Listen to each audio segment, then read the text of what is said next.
성령의 열매 6번째는 양선입니다. 양선이라는 말은 좀 어렵죠. 우리가 일상에서 쓰는 단어가 아니기 때문입니다.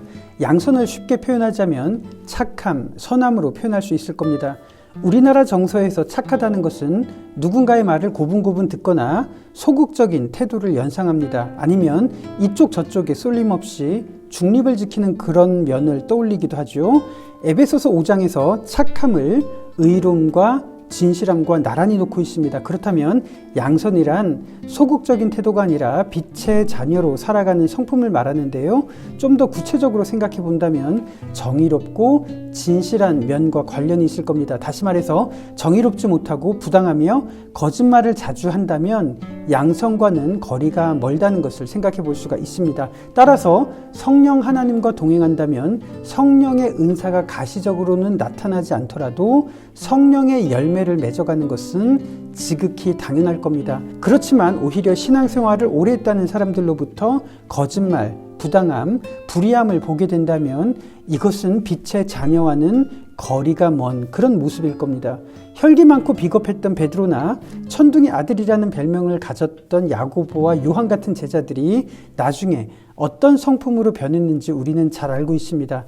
그렇다면 이렇게 생각해 볼 수가 있겠죠. 성령님과 동행할수록 거짓과 불의함에 대해서 마음에 부담감을 느끼고 그리고 진리와 정의로움에 대해서 더욱 민감해지는 양심이야말로 빛의 자녀로 변해가는 증거일 겁니다. 그것이 우리가 이 세상에서 성령의 빛, 하나님의 빛을 발휘하도록 부르심을 받은 목적입니다.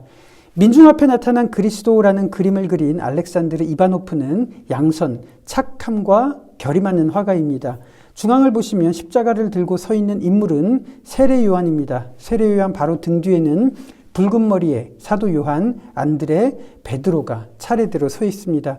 이들은 예수님을 통해서 그리스도를 닮아서 양선의 열매를 맺었던 제자들이겠죠. 세례 요한은 멀리서 오시는 예수님을 가리키고 있습니다. 예수께서 이 세상에 오셨지만 오른편의 군중들은 썩 내키지 않는 표정입니다. 이들은 예수님 시대의 종교인들입니다. 그들이 보기에 예수님은 불청객이었으니까요. 왜냐하면 자신들이 주도하던 사회를 예수께서는 부당하고 위선적이라고 책망하셨고 심지어 그들을 향해서 독사의 자식들이라고 정죄하셨기 때문입니다. 이 그림을 그린 알렉산드르 이바노프는 당대 러시아에서 가장 뛰어난 화가였습니다. 아버지는 대학 교수였고요. 이바노프 역시 뛰어난 재능으로 인해서 국가 장학생에 선발되어서 해외에서 유학하면서 그림을 공부했을 만큼 주목받는 화가였습니다. 그러나 러시아의 폐쇄적이고 부당한 현실을 직시했던 이바노프는 그림을 통해서 그 시대에 저항하기 시작했습니다. 한순간에 천재 학생에서 위험 인물로 낙인 찍혀서 무려 27년 동안 조국으로 돌아올 수가 없었습니다. 아버지도 교수직에서 해임을 당했으니까 그야말로 정의롭지 못한 현실에 저항한 대가는 이렇게 무척 컸습니다. 제정 러시아에서는 귀족과 성직자들이 사회의 모든 기득권을 갖고 있었지만 농노와 노동자들은 노예처럼 살아야 했습니다. 이것을 개선하기 위해서 데카브리스트의 난이 발생했고요. 수많은 작가들과 화가들이 현실에 맞서서 목소리를 냈지만 그 결과는 시베리아에서 혹독한 시련을 겪어야 했습니다. 예수님을 싫어하던 이 종교인들은 그 당시 러시아의 현실에서 누구를 말하고 있을까요? 27년 만에 이바노프도 조국으로 돌아왔지만 불과 2개월 후에 세상을 떠나고 말았습니다. 이바노프는 이 그림을 무려 20년간 그렸습니다. 그리고 이 그림은 톨스토이나 일리아 레핀 같은 작가들에게 진정한 착함, 양선이 무엇인지 일깨워준 그림입니다. 이 그림을 보면 세례 요한 뒤에는 예수님의 세 제자들이 있죠. 그리고 그 뒤에는 슬픈 표정을 한 인물이 있는데요. 이 사람이 바로 니콜라이 고골입니다. 고골 역시 부당한 현실에 저항했던 작가였습니다. 외투, 죽은 혼, 감찰관 같은 사실주의 문학을 발표해서 위선적인 사회를 고발했습니다. 그래서 그는 도스토옙스키나 톨스토이 같은 작가들에게 영향을 주었습니다. 그렇지만 고골이 이렇게 슬픈 표정을 짓고 있는 이유는 그가 세상을 떠났던 1852년까지 러시아는 무척 절망적인 땅이었습니다.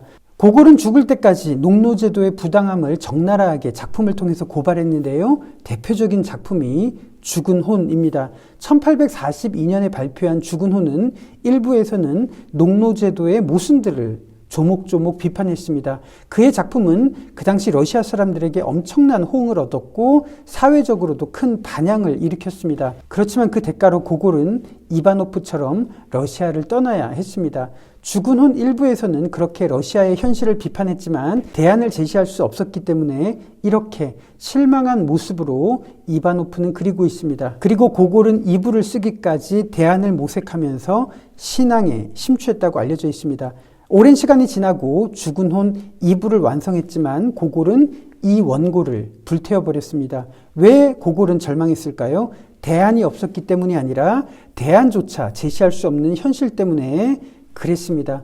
정의의 소리를 내는 대가가 얼마나 혹독한지를 그는 누구보다도 잘 알았기 때문입니다. 이 그림은 이바노프를 존경했던 일리아 레핀이 그렸습니다. 죽은 혼 2부의 원고를 불태우는 고골이라는 그림입니다. 고골이 죽은 것은 1852년인데 일리아 레핀이 이 그림을 그린 것은 1909년입니다. 이미 반세기 전에 세상을 떠난 고골을 일리아 레핀이 이렇게 그림으로 다시 소환시킨 것은 무엇일까요? 레핀이나 고골이나 비슷한 절망의 현실을 경험했기 때문입니다. 이렇게 좌절하는 마음이 고골과 이바노프와 톨스토이와 일리아 레핀을 통해서 19세기의 찬란한 러시아 예술이 되었습니다. 우리는 그 당시 권력자들과 성직자들은 기억하지 못하지만 이렇게 정의와 진실을 고민했던 작가들의 작품을 보면서 그 시대에 빛을 잃어버린 종교인들을 떠올려 보게 됩니다. 이 그림 속에서 벌거벗은 사람들은 요단강에서 세례를 받기 위해서 예수님에게 다가왔던 빈민들입니다. 그 중에서 세례 요한의 모습을 보면서 푸른 옷을 입고 앉아서 희망의 얼굴을 하는 인물은 그 당시 러시아 민중들을 대표하는 인물로 설정됐습니다. 이 사람의 표정은 종교인들이 예수님을 대적하는 것과 무척 대조가 되어 있습니다. 만일 예수님께서 우리의 현실, 우리의 삶 속에 들어오셔서 부당함과 거짓과 진실함을 폭로하시고 결선하신다면 우리는 예수님을 환영할까요? 아니면 불편해할까요? 이런 감정이야말로 양선의 열매를 가늠하는 잣대가 아닐까 생각합니다. 알렉산드르 이바노프의 그림을 보면서 착함이 무엇인지 고민해보는 시간을 갖게 되시기를 소망합니다. 불의와 모순 앞에 타협하거나 굴복하는 것이 아니라 의로움과 진실함을 간직하는 것이 진정한 착함이고 선함이라고 표현하고 있는 톨스토이의 단편을 감상하도록 하겠습니다.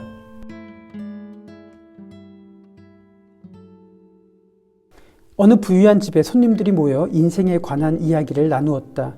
그런데 다들 행복하지 않다고 했다. 그저 자기 자신과 가족을 돌보며 살 뿐이고 하나님과 이웃에 대해서는 생각하지 않는다고 했다.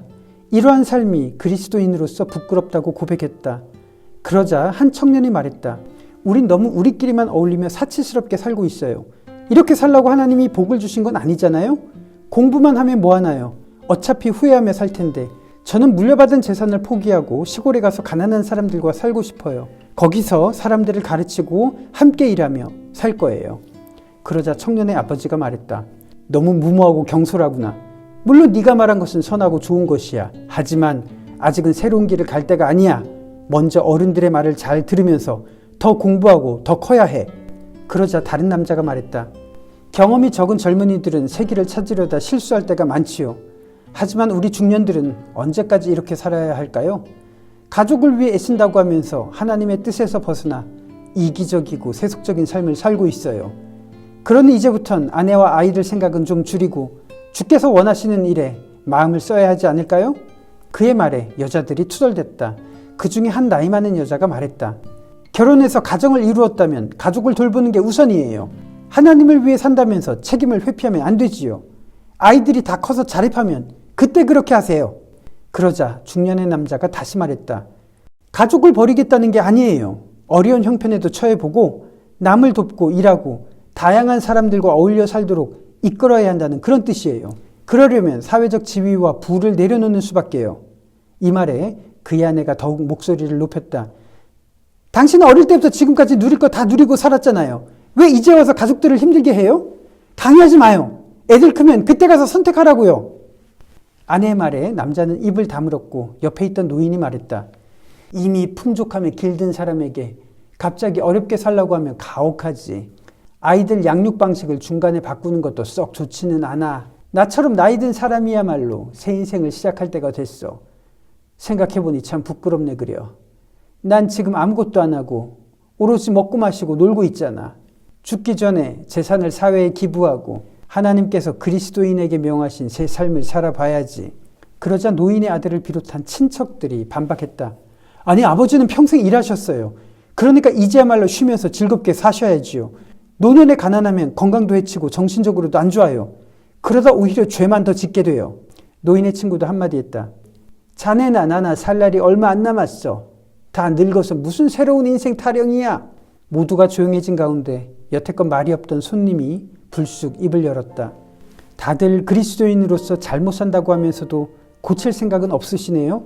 아이들 고생시키면 안 되니까 예전과 똑같이 양육하고, 청년들은 부모의 뜻에 순종해 예전과 똑같이 살아야 하고, 결혼한 사람은 안정된 환경을 유지하기 위해, 또 노인들은 살 날이 얼마 안 남았으니까 예전과 똑같이 살아야 한다고 칩시다. 그럼 우린 언제 하나님의 뜻대로 살죠?